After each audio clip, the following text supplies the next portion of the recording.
Calendar की तारीखों ने भले 2023 में एंट्री ले ली हो, लेकिन रूस यूक्रेन युद्ध की जो ताजा तस्वीरें आई हैं वो चिंता में डालती हैं। रूस के प्रेसिडेंट पुतिन ने पश्चिमी देशों को युद्ध के लिए जिम्मेदार ठहराया है।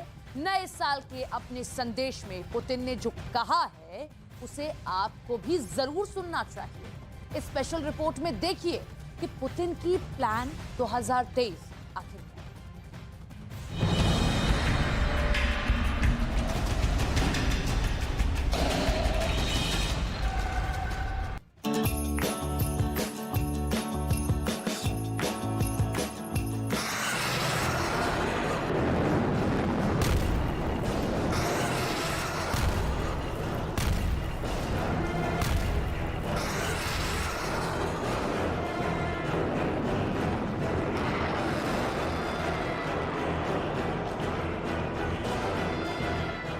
शहर में नए साल का जश्न है और घर वाला मोर्चे पर है।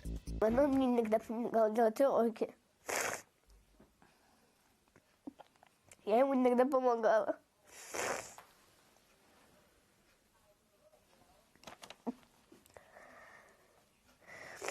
А сейчас? А сейчас мне его не хватает. यूक्रेन के घरों की नए साल की रोशनी बॉर्डर के बंकर में गुम हो गई है। 2023 के वेलकम में खिले चेहरे वक्त के बदलने का संकेत तो देते हैं, लेकिन तारीख नहीं बताती कि पुतिन के कहर का, ज़ेलेंस्की की जिद का, नाटो की विस्तारवादी मंशा के, अमेरिका के चौधराहट वाली बीमारी का खात्मा कब तक होगा, यूक्रेन कब तक झुलसता रहेगा।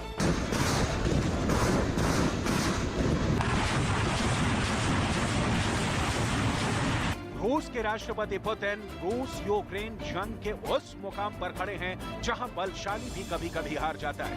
पुतिन ने अपने नए साल के संदेश में जो कहा है उसे जरूर सुनना चाहिए।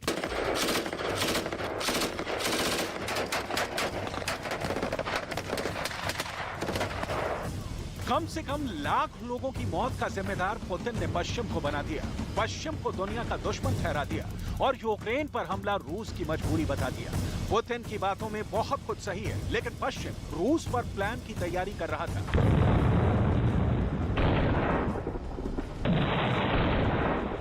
पुतिन ने अब तक ये राज क्यों छिपा रखा था? सवाल है कि रूस यूक्रेन युद्ध के स्क्रिप्ट किसने लिखी? क्या पश्चिम रूस को तबाह करने ही वाला था कि पुतिन ने यूक्रेन पर अटैक कर हमले के उस रुख को मोड़ दिया?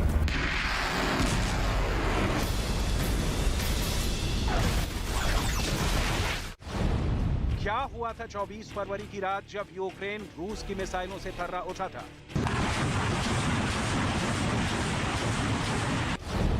क्या पुतिन के पास युद्ध के सिवाय कोई विकल्प नहीं बचा था, क्योंकि रूस के दरवाजों पर पश्चिम वाला दुश्मन बैठा था?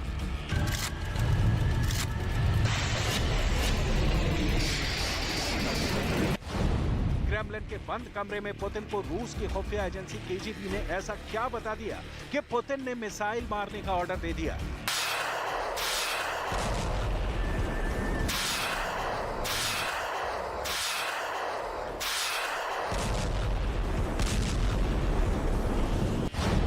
अपने न्यू ईयर मैसेज में पुतिन ने क्या कहा, सुन लीजिए, फिर पुतिन के इस नए बयान और युद्ध के जस्टिफिकेशन की डिटेल आपको बताएंगे।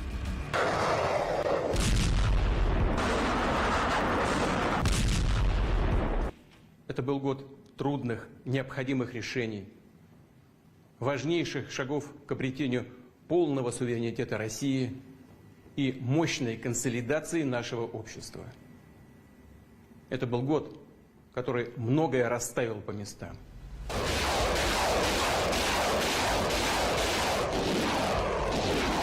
शंका का समाधान, युद्ध का अंत, शांति की स्थापना से युद्ध नहीं होता। युद्ध आखिरी विकल्प है जो इंसान को ही मार देता है।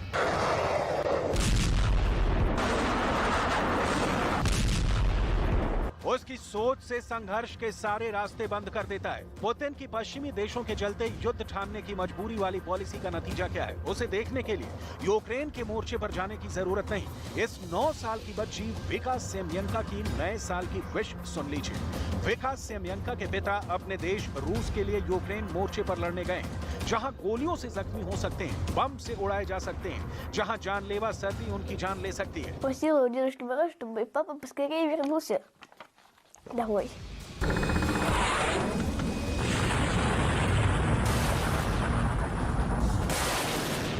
रूस जब तक युद्ध को उचित मानता रहेगा, उसे जायज ठहराता रहेगा, क्योंकि पुतिन को सिर्फ दुनिया को जवाब नहीं देना है, बल्कि अपने देश के लाखों सैनिकों के परिवार, उनकी मां और पत्नी को भी समझाना है कि उनका बेटा और पति देश के लिए लड़ रहा है। पुतिन बताना चाह रहे हैं कि ये बर्बादी और तबाही उनके कारण नहीं हो रही है। वो नहीं चाहते कि दुनिया परमाणु बम से जल मरे, लेकिन रूस के दुश्मन ऐसा नहीं चाहते, लिहाजा युद्ध ही एकमात्र विकल्प है।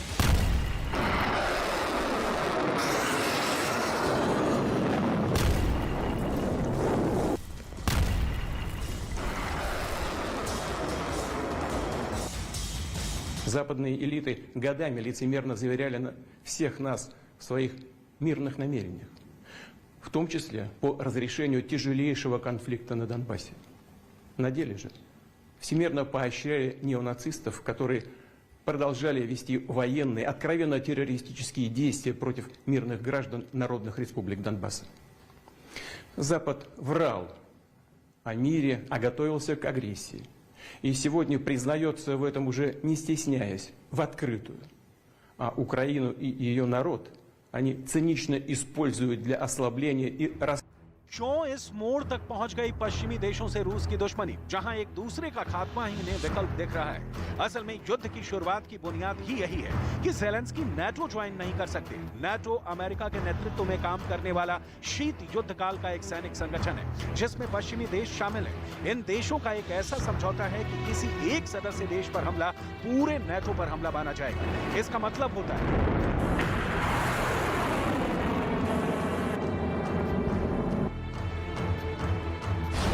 ये अमेरिका, ब्रिटेन, जर्मनी, फ्रांस हो या पोलैंड या लिथुआनिया या लातविया,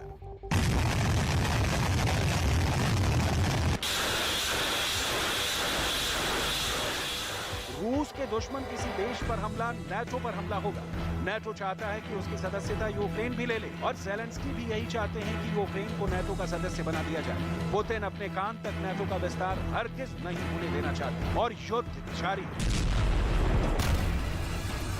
दूसरी बात यह है कि ये पश्चिमी देश हैं, जिनके हथियार और पैसों ने ज़ेलेंस्की को अब तक टिकाए रखा है।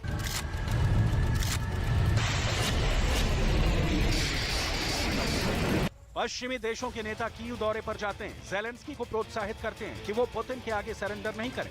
ये बात एकदम क्लियर है कि पश्चिमी देशों से मदद मिलनी बंद होते ही ज़ेलेंस्की घुटनों पर आ जाएंगे। पुतिन यही दुनिया को बताना चाहते हैं। पश्चिमी देशों ने रूस के साथ युद्ध के दौरान जो रिश्ता तैयार किया है, उसकी परिणति हुई है कि रूस की सीमा के पास अमेरिका ने परमाणु बम से लैस मिसाइलों को तैनात किया है। रूस ने खुद बेलारूस में अपनी न्यूक्लियर वॉरहेड से लैस मिसाइलें तैनात की। युद्ध के बिल्कुल शुरुआत से ही पुतिन बार बार कह रहे हैं कि पश्चिमी देश यूक्रेन को हथियार नहीं दें, लेकिन किसी भी पश्चिमी देश ने पुतिन की सलाह पर कान नहीं धरा, उल्टे रूस को आर्थिक प्रतिबंधों से जख्मी कर दिया। पुतिन 10 महीने बाद अगर युद्ध का कारण बता रहे हैं, तो इसका अर्थ समझा जाना चाहिए कि वो अब इसे और खींचने के हक में नहीं है। पुतिन ये करते हैं तो इसके पीछे है रूस को हो रहा बड़ा आर्थिक नुकसान। देश के नाम संबोधन में पुतिन की युद्ध के बाद रूस पर लगी पाबंदी की चीज भी दिखाई दी। पुतिन ने युद्ध के बाद रूस पर लगे प्रतिबंधों को शर्मनाक बताया।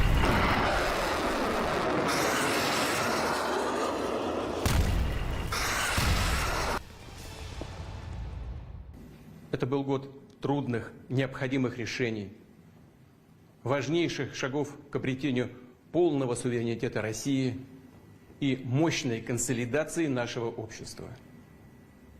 Это был год, который многое расставил по местам. युद्ध के कारणों की पड़ताल चलती रहेगी। फिलहाल युद्ध की विभीषिका में जलते यूक्रेन की कुछ तस्वीरें देखिए, जहां जश्न के बीच बर्बादी ताजा हालात बता रही है।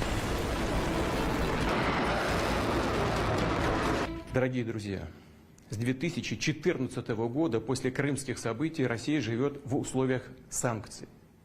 Но в этом году нам была объявлена настоящая санкционная война.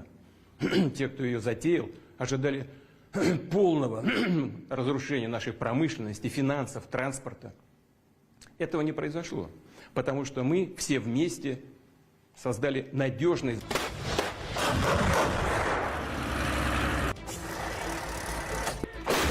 एक तरफ जहां नए साल के जश्न में रूस के राष्ट्रपति व्लादिमीर पुतिन देश की सेना का जज्बा बढ़ाते दिखे, दूसरी तरफ ज़ेलेंस्की ने भी साफ कर दिया कि रूस से जीतने तक वो लड़ाई लड़ते रहेंगे।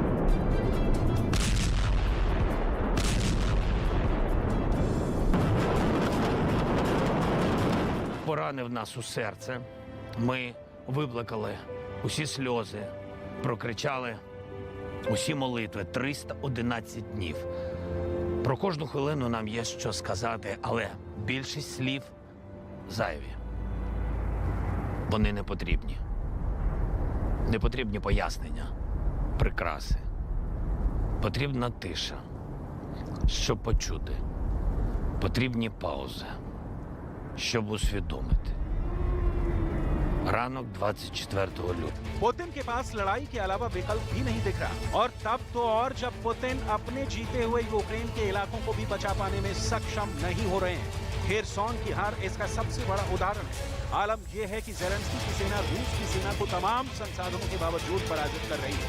रूस की मिसाइलें जितनी रफ्तार से चल रही हैं, उस तेजी से इसका नतीजा जमीन पर नहीं दिख रहा है। पुतिन के लिए बहुत चिंता वाली बात है, लेकिन इस हालात में भी युद्ध के मैदान से पुतिन शांति का पाठ नहीं पढ़ सकते, क्योंकि असली दुश्मन यूक्रेन में अमेरिका के नेतृत्व में पश्चिमी देश है।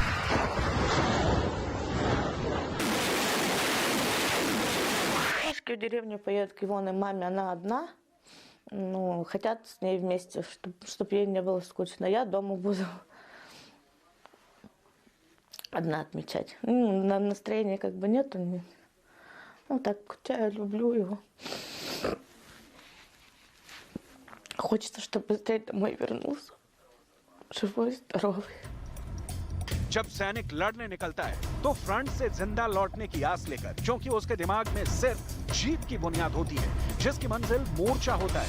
नए साल में जब दुनिया कोरोना की आशंका और युद्ध से परेशान हो उठती है, उम्मीद की कोई किरण जरूर दिखेगी, लेकिन उसकी तारीख क्या है अभी कोई नहीं जानता।